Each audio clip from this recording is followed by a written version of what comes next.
Jemaat yang dikasih oleh Tuhan Yesus Kristus, marilah kita berdiri, kita berdoa sebelum pelayanan firman Tuhan.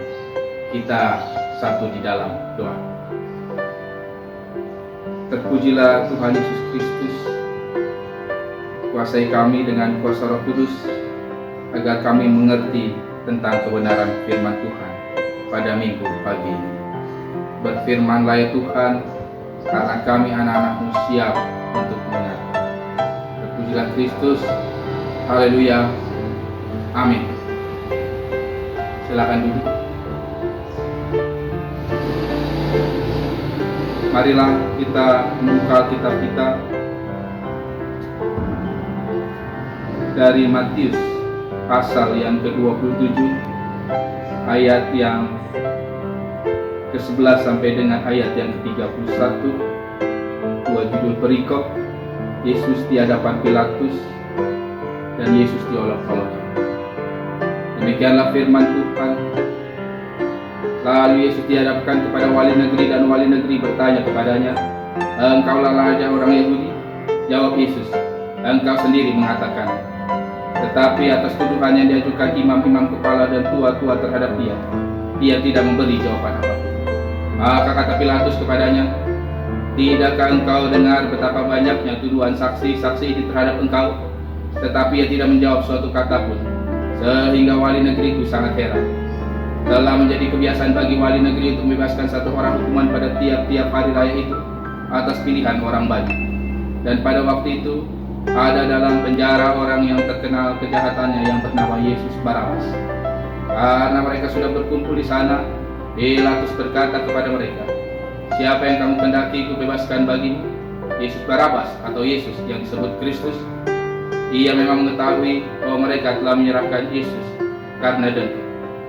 Ketika Pilatus sedang duduk di kursi pengadilan, istrinya mengirim kepadanya, "Jangan kau mencampuri perkata orang benar itu, sebab karena dia aku sangat menderita dalam mimpi tadi malam."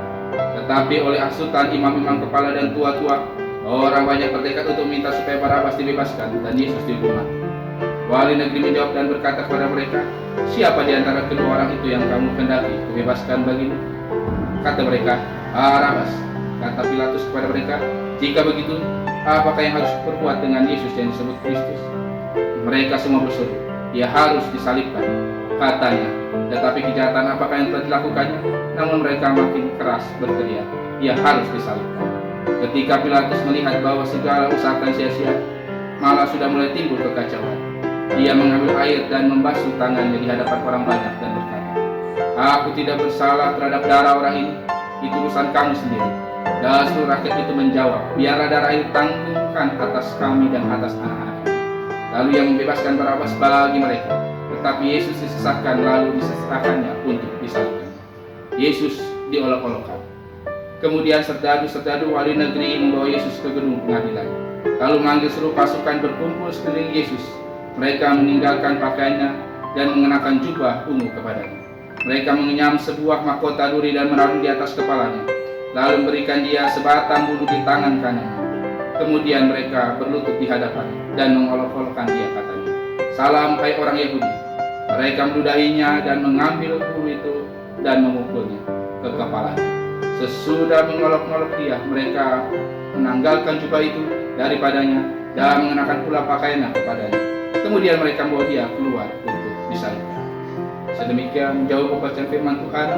Kita yang berbahagia adalah kita yang melakukan kebenaran firman Tuhan dalam kehidupan hari lepas hari. Hosiana. Saudara-saudari yang dikasihi oleh Tuhan Yesus Kristus, dari renungan ini kita belajar dari dua tokoh. Yang pertama Pilatus, yang kedua Yesus.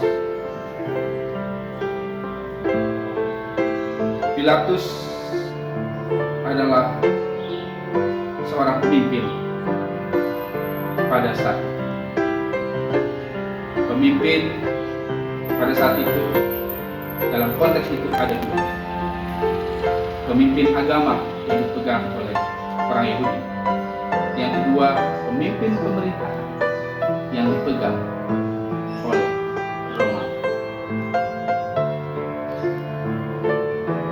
Dan pada konteks itu Pilatus memilih membebaskan Barabas dan menyalibkan Yesus. Pilatus akan mencuci tangan lewat peristiwa. Mengapa Bapak Ibu Saudara-saudara yang dikasihi dalam Yesus? Yang pertama, karena Pilatus takut kekuasaannya terganggu. Yang kedua, Pilatus takut untuk bertanggung jawab. Yang ketiga, Pilatus tidak setia terhadap kebenaran. Berbeda dengan tokoh Yesus. Karena keputusan itu, ia dihadapkan dengan perkara agama, tetapi sebenarnya ia tidak bisa. Ia juga dihadapkan pada bidang pemerintah, tetapi ia juga tidak bisa. Saudara-saudari yang terkasih dalam Tuhan Yesus Kristus, Yesus berbeda dengan Pilatus. Yesus tetap menjaga hati dan lidah, seperti tema yang diangkat pada kesempatan minggu pagi, menyambut Tuhan dengan lidah dan hati bersih. Yesus tidak membalas dendam kepada mereka yang mencaci, mengolok-olok, memukul, bahkan meludahi. Yesus tetap taat dan setia mengikuti kehendak. Perkataan benar, dia orang taat, dia bersih hati. Lalu kita bisa melihat mengapa Yesus diam. Seakan kita melihat bahwa sikap Yesus lemah dan diam. Tetapi harus kita paham, Yesus diam pertama karena dia tahu siapa diri dia dan kualitasnya dalam kehidupan manusia. Yang kedua, Yesus memberi kesempatan kepada orang yang menghina, mengolok-olok, memukul, dan meludahi untuk berpikir ulang bahwa apa yang mereka lakukan adalah salah atau keliru, sehingga Yesus memilih berdiam pada saat. Nah, saudara-saudari yang dikasihi oleh Tuhan Yesus Kristus, mari kita belajar dari sikap dan teladan Yesus, khususnya dalam menyambut perjamuan kudus pada tanggal 10 April 2020 yang akan datang. Sekaligus kita mengoreksi dan mengevaluasi diri kita. Dengan apa? Yang pertama, pergunakanlah mulut untuk menyampaikan kebenaran. Yang kedua, jaga lidah kita dengan baik. Yang ketiga, bersihkan hati kita di hadapan Tuhan. Yang keempat, menyambut Tuhan dalam perjamuan kudus harus penuh dengan keberserahan total dan pengakuan diri bahwa kita berdosa. Yang terakhir, mari menyambut perjamuan kudus yang akan datang dengan lidah dan hati yang bersih. Selamat hari Minggu. Tuhan Yesus memberkati kita semua. Immanuel.